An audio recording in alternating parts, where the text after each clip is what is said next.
अगला ट्रांसपोर्टेशन करेंगे। पहले प्लांट्स में ट्रांसपोर्टेशन पढ़ते हैं। ट्रांसपोर्टेशन किस किस चीज़ का होगा?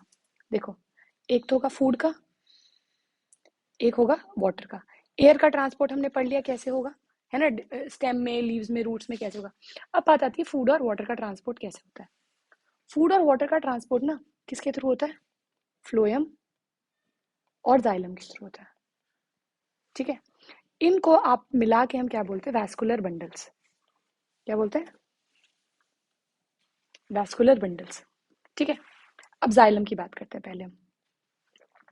जाइलम हमारा वाटर ट्रांसपोर्ट करता है। ठीक है, जब ये वाटर के ट्रांसपोर्ट करता है ना बच्चा, तो वाटर के ट्रांसपोर्ट को हम बोलते हैं असेंट ऑफ सैप।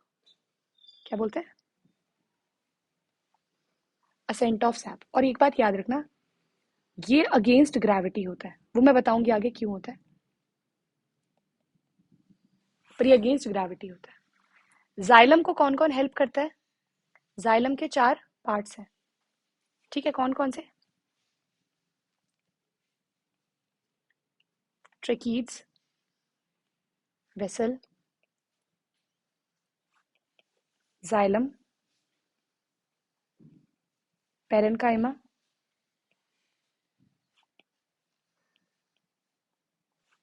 और जाइलम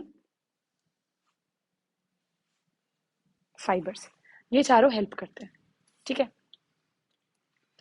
अब सबसे पहले जाइलम अगर वाटर ट्रांसपोर्ट करता होगा तो वाटर आता कहाँ से? रूट्स के थ्रू, तभी तो ऊपर जाएगा ना। पहले तो रूट्स के ही थ्रू जाएगा। तो रूट्स में जो वाटर एंटर करता है, वो मैंने क्या बोला था? डिफ्यूजन। तो हम इसमें अगर बहुत अप्रोप्रिएट वर्ड यूज करें तो हम यूज करते हैं ऑस्मोसिस। क्यों? ऑस्मोसिस क्या होता है? मूवमेंट ऑफ, ऑस्मोसिस की अगर हम बात करें, मूवमेंट ऑफ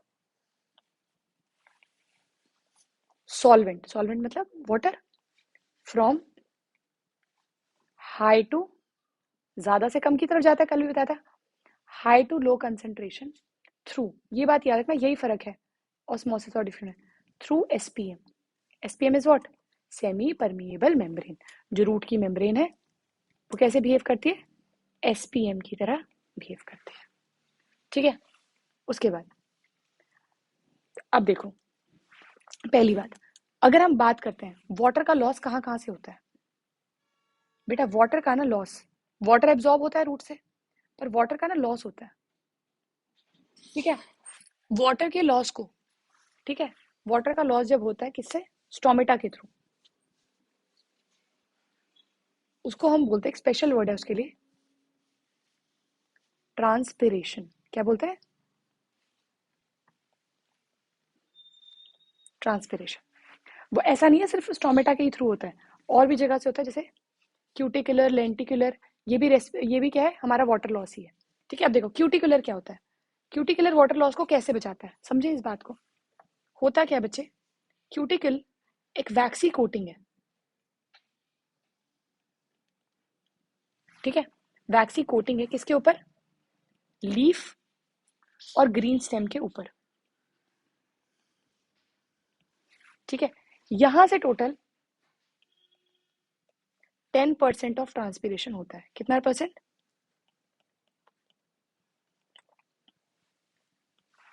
10% ट्रांसपिरेशन होता है।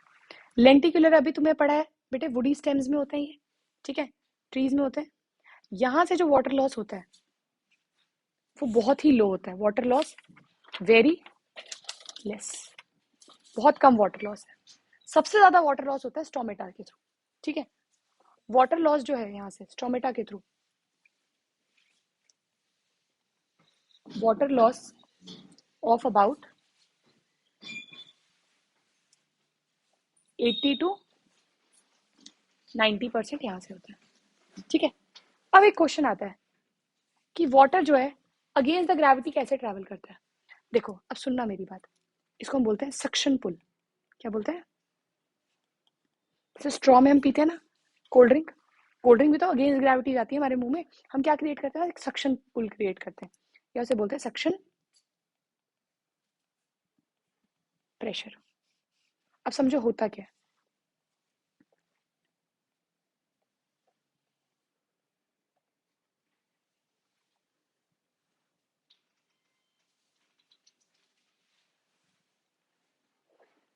ठीक है, अब सुनो होगा क्या।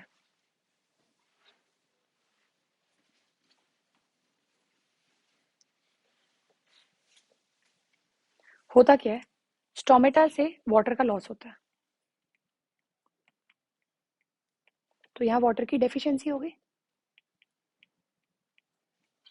मैंने बोला यहाँ वाटर की डेफिशिएंसी हो गई। रूट्स में सबसे ज्यादा वाटर है,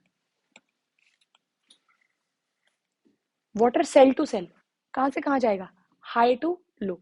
अब मान लो यहाँ वाटर ज्यादा है, रूट्स में वाटर ज्यादा है, ऊपर वाले स्टेम वाले सेल में वाटर कम है, तो वाटर कैसे ट्रैवल करता है, ऐसे, अगेंस्ट ग्रेविटी, 1 to 1 सेल में धीरे धीरे जाता है।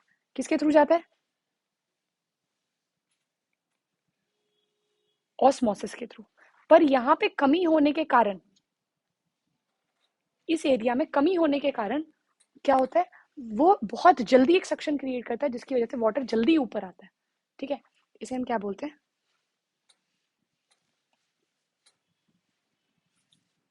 Ascent of SAP. ठीक है, असेंट ऑफ सैप। और होता क्यों है, क्योंकि स्टोमेटा से जब वाटर लॉस होता है तो यही क्या क्रिएट करता है, सक्शन पुल क्रिएट करता है, यही खींचता है पानी को। ठीक है, उसके बाद है फ्लोएम। फ्लोएम किसका ट्रांसपोर्ट करता है, फूड के। फूड के ट्रांसपोर्ट के लिए एक स्पेशल नाम है, किसे हम बोलते हैं, translocation.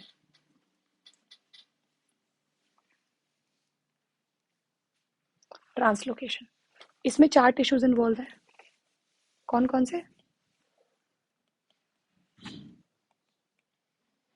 Sieve tube, companion cell, ठीक है, फ्लोएम पेरेन्काइमा,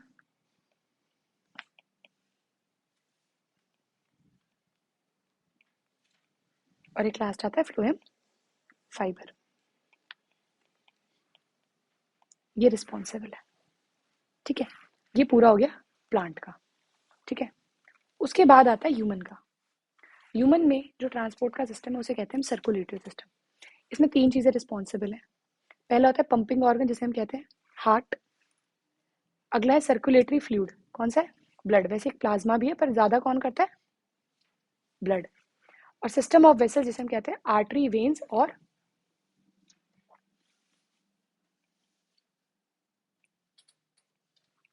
कैपिलरीज। ठीक है, अब पहली बात को हमसे पूछ ले, हार्ट क्या है। हार्ट एक हॉलो मस्कुलर ऑर्गन है ना, हॉलो है क्योंकि अंदर तो उसके ब्लड भरा हुआ है, हॉलो मस्कुलर ऑर्गन है। और क्या है, हमारे बिल्कुल क्लोज्ड फिस्ट जितना है ना, मुट्ठी बंद, है ना, क्लोज्ड फिस्ट जितना है। ठीक है, और कहाँ लोकेटेड है, located at the notch of left lung. कर रेस्पिरेशन में कराया था, located at the notch of left lung. और इसको प्रोटेक्ट कौन करता है, प्रोटेक्टेड बाय रिब से प्रोटेक्टेड है।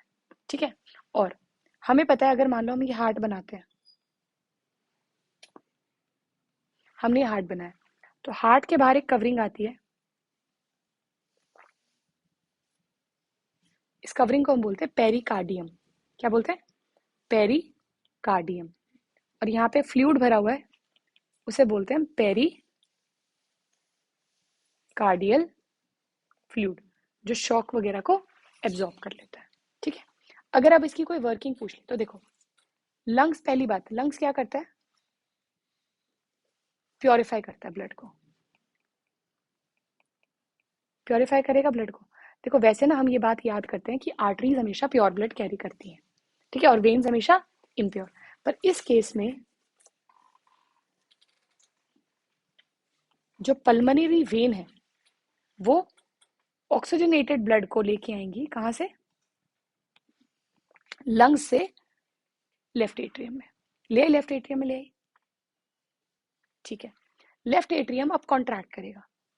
अब जब ये कॉन्ट्रैक्ट करता है तो ये जो बाइकस्पिड वॉल्व क्या करते हैं, बैकफ्लो ऑफ ब्लड को प्रिवेंट करते हैं। बाइकस्पिड वॉल्व क्या करते हैं, प्रिवेंट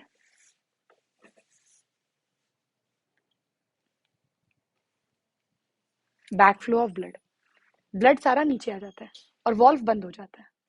वॉल्व क्या हो जाता है, बंद हो जाता है। फिर ब्लड आता है लेफ्ट वेंट्रिकल में, किसमें आता है, लेफ्ट वेंट्रिकल में आता है। फिर लेफ्ट वेंट्रिकल कॉन्ट्रैक्ट करते हैं, यहाँ पे क्या है, सेमी ल्यूनार वॉल्स है, सेमी ल्यूनार वॉल्स है, सेमी ल्यूनार वॉल्स कॉन्ट्रैक्ट करती है, ठीक है। और फिर वो आयोटा के थ्रू, आयोटा हमारी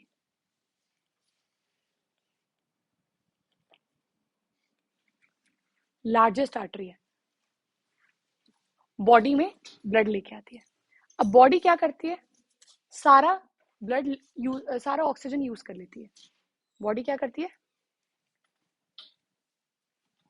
यूजेस O2। अगर O2 यूज कर लेगी तो जो ब्लड बचा वो कैसा है, डीऑक्सीजनेटेड, ठीक है। अब यहां से जो आगे ब्लड जाता है वो जाता है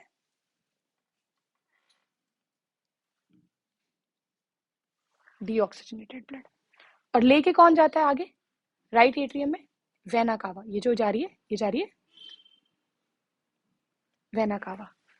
फिर वेना कावा राइट एट्रियम में ले गई, राइट एट्रियम से फिर राइट एट्रियम कॉन्ट्रैक्ट करेगा, यहाँ पे है ट्राइकस्पिड वॉल्व, कौन सी वॉल्व है, नीचे राइट वेंट्रिकल में जाएगी, राइट वेंट्रिकल कॉन्ट्रैक्ट करेगा, और फिर वैसे हमेशा पल्मोनरी आर्टरी आर्टरी हमेशा प्योर ब्लड लेके जाती है, इस केस में पल्मोनरी आर्टरी क्या लेके जाएगी, डी ऑक्सीजनेटेड ब्लड, ताकि दोबारा से लंग्स में प्योरीफाई हो पाए। इतनी बात समझ में है, ठीक है। अब हार्ट का ये डायग्राम, मुझे इसको ऐसे का ऐसा ही बनाना है, क्योंकि एनसीईआरटी में ऐसा ही बना, यही बनाओगे तुम, ठीक है। अब देखो होता क्या है, सुनना। अब देखो सबसे पहले मैंने एरोस के थ्रू समझाऊंगी, ठीक है। पल्मोनरी वेन प्योर ब्लड कहाँ से लाती है, फ्रॉम लंग्स, लाएगी, लाएगी ना लंग्स के थ्रू, यहां से एंटर कर गया ब्लड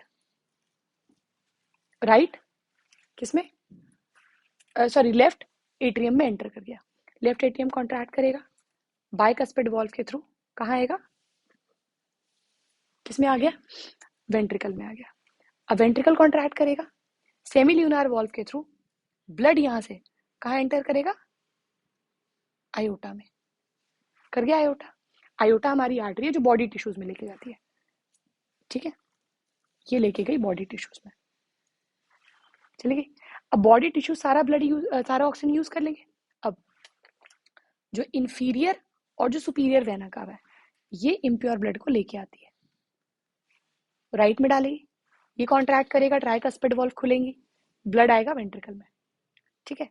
फिर वेंट्रिकल से अब ये जो जा रही है, यह है पल्मोनरी आर्टरी, यहाँ लेबलिंग नहीं की ना मैंने, ये है पल्मोनरी आर्टरी, जो दोबारा किसको लेके जाएगी, फ्रॉम लंग्स वेन लेके आई, ये 2 लंग्स लेके जाएंगी दोबारा से, क्या करने के लिए, प्योरीफाई करने के लिए। समझ में आई बात, ठीक है। तो बेटा ये एरोस पेपर में जरूर बनाना, ये भूल मत जाना बनाना, क्योंकि एरोस के ना मार्क्स कट जाएंगे नहीं तो, अगर डायग्राम बनाया होता है ना, और एरो पर गलत मत बनाना, ये भी एक बात है, ठीक है। अच्छा, तो हम एक ना पढ़ते हैं, एक होता है सिस्टोल और एक होता है डायस्टोल। जब कॉन्ट्रैक्शन होती है ना एट्रियम और वेंट्रिकल की, तो उसे हम बोलते हैं सिस्टोल, और जब रिलैक्सेशन होती है एट्रियम और वेंट्रिकल की, तो उसे हम कहते हैं डायस्टोल, ठीक है। सिस्टोल और डायस्टोल की बात करते हैं। अब बात आती है सिस्टम ऑफ वेसल्स की, इसमें आर्टरी, वेन्स और कैपिलरी। आर्टरीज हमने रख ली, ऑक्सीजनेटेड ब्लड कैरी करती है, एक्सेप्ट अभी हमने पढ़ा कौन सा, पल्मोनरी आर्टरी, कैसा लेके जा रही थी, इम्प्योर ब्लड लेके जा रही थी। हमने पढ़ा वेन्स हमेशा डीऑक्सीजनेटेड ब्लड कैरी करती है, पर अभी पल्मोनरी वेन लेके जा आ रही थी ना प्योर ब्लड हार्ट के अंदर, पल्मोनरी वेन प्योर ब्लड लेके आती है। बेटा एक बात याद रखना, ये थिक होती है, आर्टरी हमेशा थिक होती है, ठीक है, थिक होती है, ठीक है, इलास्टिक होती है, इनमें वॉल्व नहीं होती, वॉल्व सिर्फ किस में होती है, वेन्स में होती है, ठीक है। और साथ ही साथ इसमें ब्लड बहुत हाई प्रेशर में फ्लो करता है, blood flow at high pressure, ठीक है। और ये ना डीप सीटेड होती है, अंदर की साइड होती है। जो हमारी स्किन के ऊपर दिखती है ना, वो वेन्स दिखती है। ठीक है, ये क्या होती है? डीप सीटेड होती है। अगर हम वेन्स की बात करें, वेन्स कंपैरेटिवली थिन होती है। ठीक है, और लेस इलास्टिक है। इनके अंदर वॉल्व प्रेजेंट होती है। इनके अंदर जो ब्लड फ्लो करता है, blood flow at low pressure, धीरे धीरे फ्लो करता है। और ये ना सुप्राफेशियल होती है। सुप्राफेशियल मतलब ऊपर की साइड लोकेटेड होती है, डीप सीटेड नहीं होती, ये सुप्राफेशियल होती है। ठीक है, उसके बाद आती है कैपिलरीज की बात। कैपिलरीज क्या है? बिल्कुल फाइन माइक्रोस्कोपिक वेसल्स हैं। ठीक है, देखो जब आर्टरीज डिवाइड हो जाती हैं छोटे छोटे में, तो इन्हें हम आर्टरियोल्स कहते हैं। ठीक है, और जब वेन्स डिवाइड हो जाती हैं, तो इन्हें हम वेन्यूल्स कहते हैं। क्या बोलते हैं? वेन्यूल्स कहते हैं। ठीक है, कितनी बात समझ में आई है? ठीक है, अब एक एक डिवाइस आता है, कौन सा? स्फिग्मोमैनोमीटर।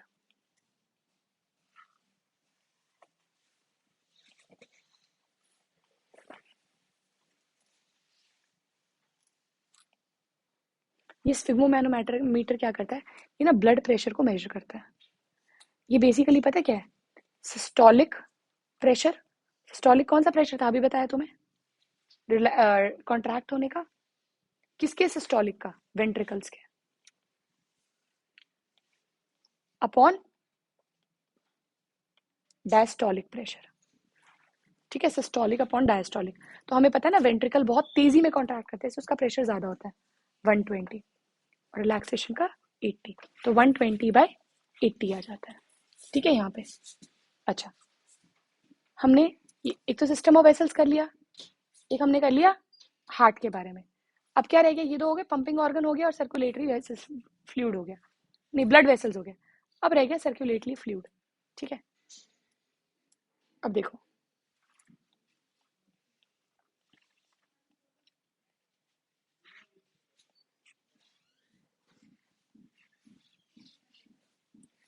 ठीक है, इस सर्कुलेटरी फ्लूइड को ना हम कल डिस्कस करेंगे। ठीक है, चलो अब ना सर्कुलेटरी फ्लूइड्स के बारे में बात करेंगे। ठीक है, सर्कुलेटरी फ्लूइड्स क्या क्या है? सबसे पहले ब्लड। ठीक है, ब्लड। ठीक है, ब्लड और लिम्फ वैसे दो हैं हमें जो डिस्कस करना है, एक ब्लड करना है और एक लिम्फ। लिम्फ चलो बहुत कम उसके कंटेंट है, पर ब्लड के बारे में तो हमें डिटेल में डिस्कस करना है। ब्लड क्या है बच्चे? ब्लड ना एक कनेक्टिव टिश्यू है। ब्लड क्या है?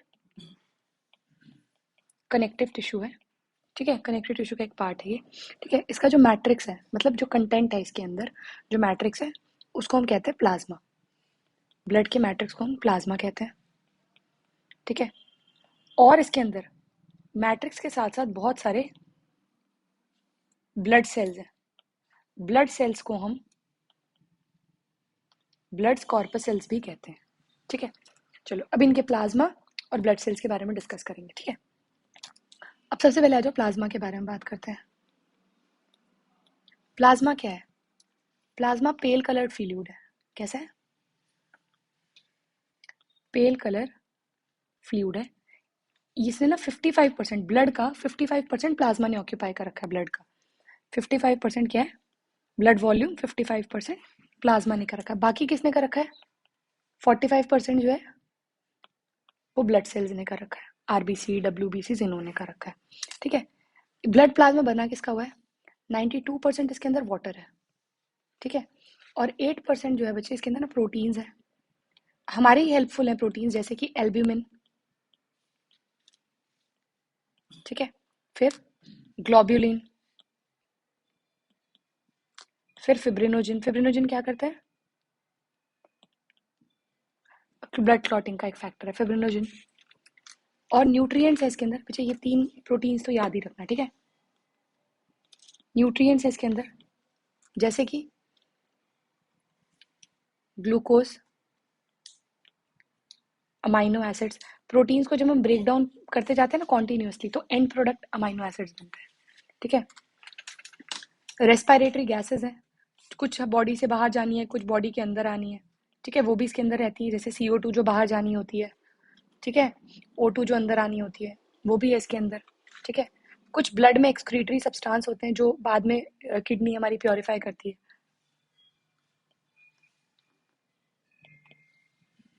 जैसे कि एक्सक्रीटरी सब्सटेंसेस क्या हो गए, यूरिया, मतलब यूरिया तो इतना हार्मफुल है कि अगर वो बॉडी में बहुत टाइम रह जाए ना तो हार्ट अटैक के भी चांसेस हो सकते हैं पर्सन को।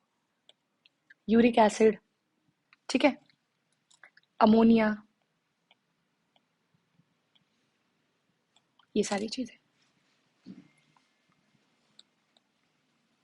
कुछ मिनरल्स भी हैं जैसे कि सोडियम, पोटेशियम, कैल्शियम, मैग्नीशियम, ये सारी चीजें, ठीक है। सोडियम, पोटेशियम, कैल्शियम, मैग्नीशियम, ये सारे आयंस भी इसी में मिलते हैं। कुछ एंजाइम्स भी हैं, हॉर्मोन्स भी हैं ब्लड में, एंटीबॉडीज भी हैं जो हमें बीमारियों के अगेंस्ट बचाती हैं। ये सारी चीजें कहाँ हैं, प्लाज्मा में। ब्लड के कौन से पार्ट में, प्लाज्मा में। उसके बाद है ब्लड सेल्स। ब्लड सेल्स जो है ना बच्चे, वो हमारे 3 टाइप्स के हैं। पहले को हम कहते हैं आरबीसीज, रेड ब्लड सेल्स। इनका वैसे नाम है एरिथ्रोसाइट्स। एरिथ्रो का मतलब रेड, और साइट्स का मतलब है सेल, इन्हें रेड सेल्स कहते हैं। उसके बाद है डब्ल्यूबीसीज। ये क्या है, वाइट ब्लड सेल्स हैं। ल्यूकोसाइट, ल्यूको का मतलब वाइट, और साइट का मतलब सेल।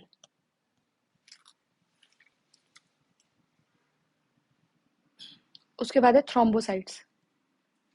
थ्रोम्बोसाइट्स को हम क्या कहते हैं, प्लेटलेट्स हैं ये जनरली। थ्रोम्बो का मतलब ही होता है स्मॉल फ्रैगमेंट्स। थ्रोम्बो का मतलब फ्रैगमेंट्स होते हैं, छोटे छोटे फ्रैगमेंट्स होते हैं,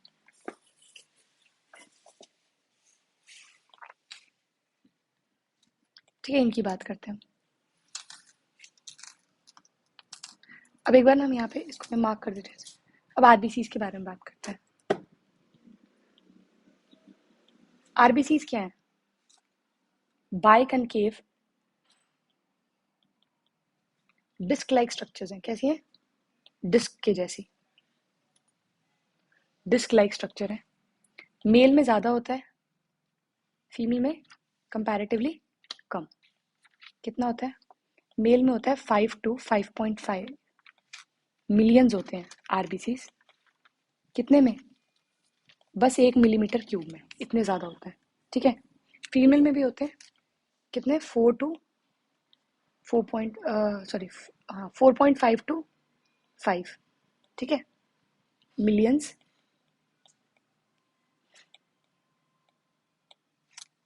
पर mm क्यूब। इन आरबीसी में ना बच्चे एक सबसे इंपॉर्टेंट पिगमेंट है जिसे हम क्या कहते हैं, हेमोग्लोबिन।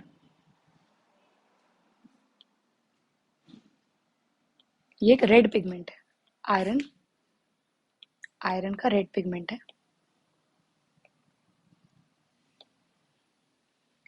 ये ना बहुत वो है, क्या करता है ये, ऑक्सीजन को बाइंड करता है हेमोग्लोबिन।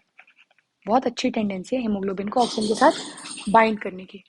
हेमोग्लोबिन बनता कहाँ है, हेमोग्लोबिन बोन मैरो में बनता है। हेमोग्लोबिन बनता है किसमें, बोन मैरो में।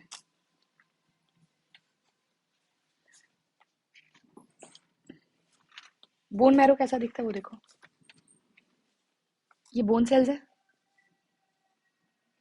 इनके अंदर इसे हम कहते हैं बोन मैरो। यहाँ पे डेवलपमेंट होती है इसकी। और अगर हम बात करें ना, तो जो हमारा ये है आरबीसीज, ठीक है, आरबीसीज की जो लाइफ होती है वो होती है 120 डेज की। तभी लोग बोलते हैं कि हर 3 महीने के बाद पर्सन ब्लड डोनेट कर सकता है। क्यों, क्योंकि आरबीसी की लाइफ 120 डेज के बाद, 120 डेज के बाद नए आरबीसी बनने लग जाता है। तो अगर अगर आरबीसी ऐसे मरने लग जाएंगे हमारी बॉडी के अंदर, तो धीरे धीरे तो अंदर बिल्कुल ही डेड सेल्स हो जाएंगे। पर नहीं, आरबीसीज का ग्रेवयार्ड है, कौन है, स्प्लीन। आरबीसीज का ग्रेवयार्ड कौन है,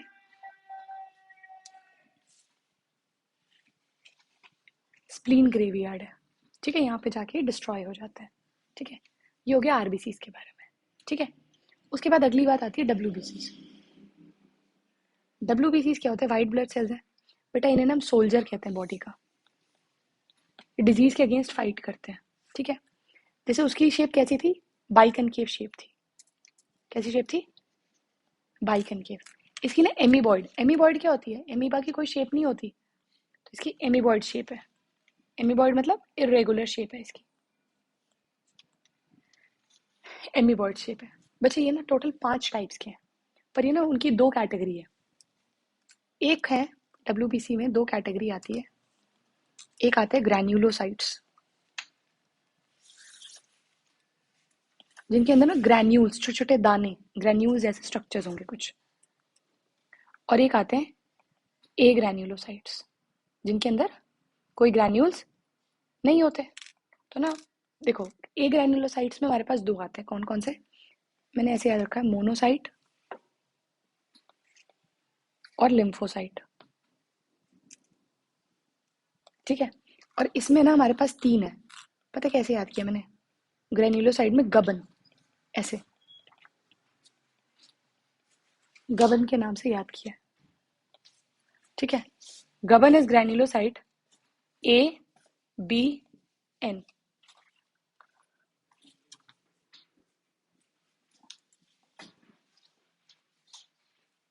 इसे कहते हैं एसिडोफिल्स, इसे कहते हैं बेसोफिल्स, और इसे कहते हैं न्यूट्रोफिल्स, ठीक है। अगर कोई पूछे ये कहाँ बनते हैं, तो ये भी कहाँ बनते हैं? बोन मैरो, ठीक है।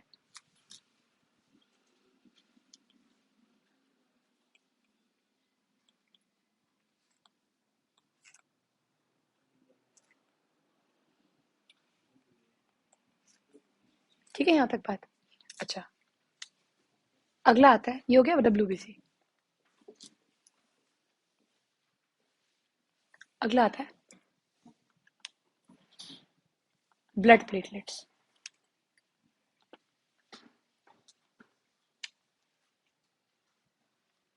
ब्लड प्लेटलेट्स क्या करते हैं वो देखो।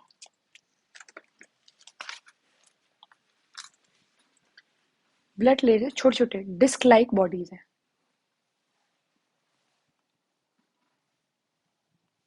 ठीक है। ये इनमें न्यूक्लियस नहीं होता, नॉन न्यूक्लिएटेड होते हैं। अच्छा सच, ये बात याद रखना, मैं इसमें भूल गई बताना तुम्हें, बहुत इंपॉर्टेंट बात है। आरबीसीज ने स्टार्टिंग में, इनिशियली तो इनके पास हैव न्यूक्लियस, पर जब ये मेच्योर हो जाती है ना,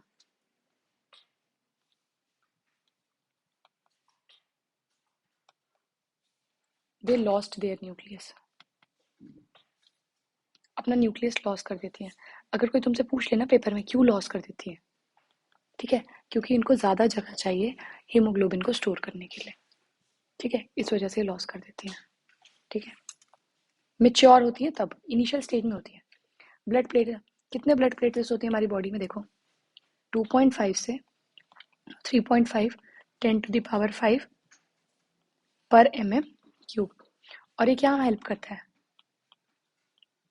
ब्लड क्लॉटिंग में हेल्प करता है। हमने ना एक डिजीज सुनी थी, क्वीन एलिजाबेथ की फैमिली में हुई थी, रॉयल डिजीज। इन लोगों का ना ब्लड नहीं क्लॉट होता था। क्या होता है इनमें? Blood do not clot. क्यों नहीं होता क्लॉट पता है? क्योंकि ब्लड प्लेटलेट्स नहीं फॉर्म होते।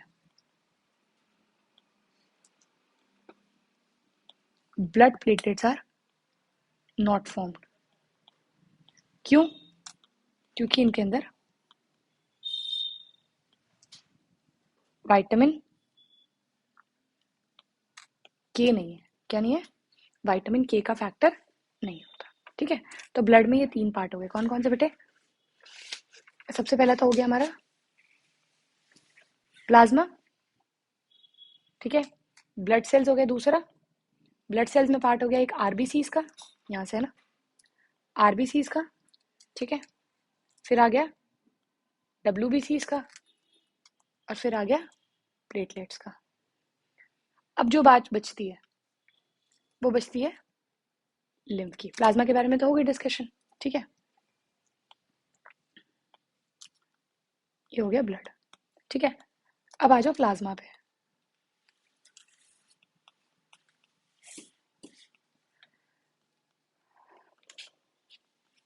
ओह सॉरी, लिम्फ पे ना, लिम्फ पे।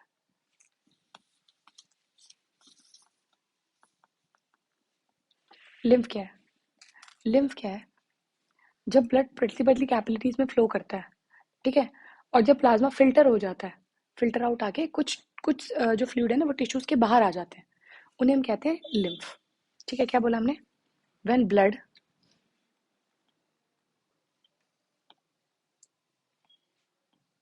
flows in capillaries and some plasma filters out, है ना, कुछ प्लाज्मा फिल्टर आउट कर जाता है, देन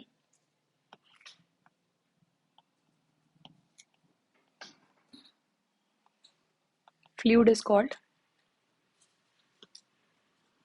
interstitial या एक्स्ट्रा सेल्यूलर या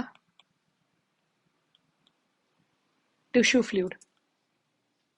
क्योंकि ये क्या करता है, अगर ये टिश्यू है ना तो टिश्यू के बाहर फ्लो करता है,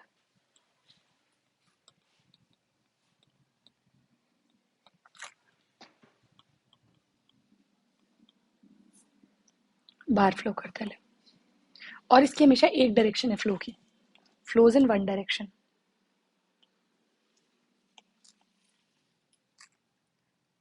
कहाँ से कहाँ? टिश्यू से हार्ट की तरफ फ्लो करता है, सिर्फ एक ही डायरेक्शन है। हुँ? अब बात आती है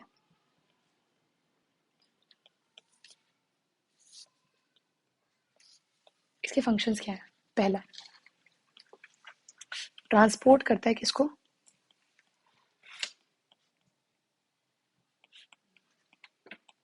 फैटी एसिड और ग्लिसरॉल को। फैटी एसिड बेसिकली फैट हो गया और ग्लिसरॉल बेसिकली अल्कोहल हो गया। कहाँ से कहाँ करता है? Small intestine to blood.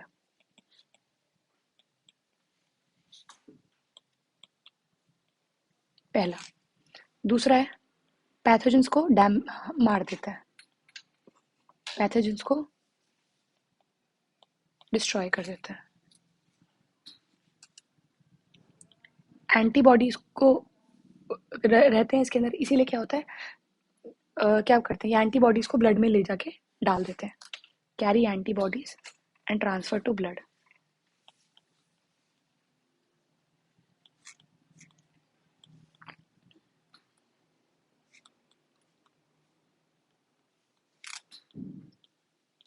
चौथा है इन्फेक्शन को लोकलाइज करता है, एक जगह पे रखता है, फैलने नहीं देता, and prevent it from spreading.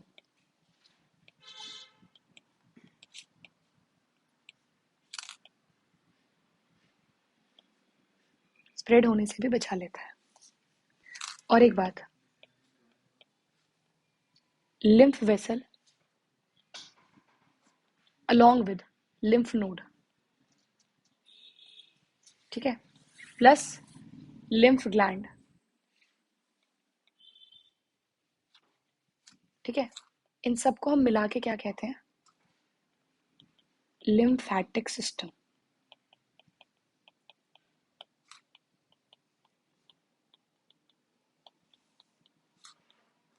जैसे उसको सर्कुलेटरी सिस्टम है ना, ठीक है, ब्लड वाले को, इसको हम लिम्फेटिक सिस्टम अलग से बोल देते हैं, ठीक है। ये पूरा ट्रांसपोर्टेशन हो गया तुम्हारा, ठीक है ना।